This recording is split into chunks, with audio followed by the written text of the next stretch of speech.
मेरी माँ के लिए अशब्द बोले गए और मुझे 25 तारीख को मारने की धमकी दी गई है। मुझे बड़ा दुख है और इस राज्य का बोझ आपकी कंधों पे है। आपकी सरकार हमें न्याय देगी।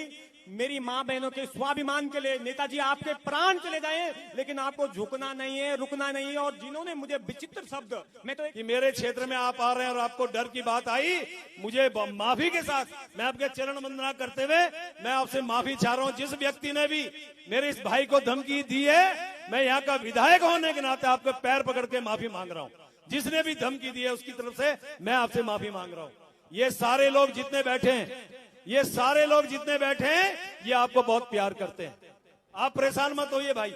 देखिए आप भाई के भावुक हो रहा है मेरा भाई, जरा जोरदार ताली बजाइए। भावुक क्यों हो रहा है हमारा भाई? संस्कृति की सेवा की और मेरी माँ के लिए अशब्द बोले गए और मुझे 25 तारीख को मारने की धमकी दी गई है। मुझे बड़ा दुख है और इस राज्य का बोझ आपकी कंधों पे है। आपकी सरकार हमें न्याय देगी। मेरी माँ बहनों के स्वाभिमान के लिए नेताजी आपके प्राण चले जाएं, लेकिन आपको झुकना नहीं है, रुकना नहीं है। और जिन्होंने मुझे विचित्र शब्द, मैं तो एक संस्कृति का सेवक हूँ। आज 27 साल 50 साल मेरी उम्र हो चुकी है। मैंने ऐसा संस्कृति की सेवा करके क्या अपराध किया है?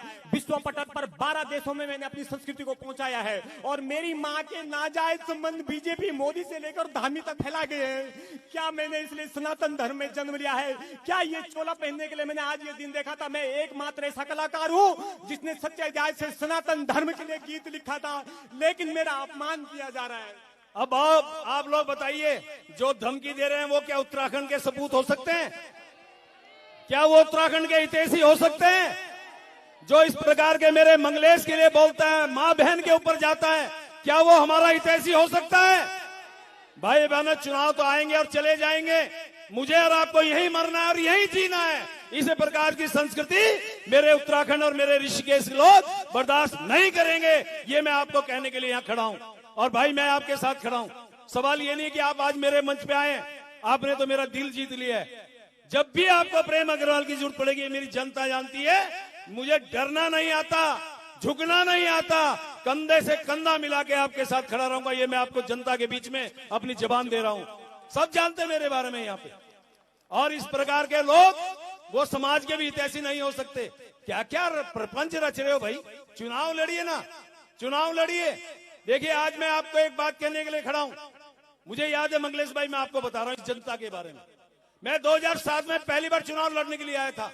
ये मुझे लोग नहीं जानते थे। आपको तो दुनिया जानती भाई, तुम्हें सारी दुनिया जानते, मुझे कोई नहीं जानता था यहाँ पे।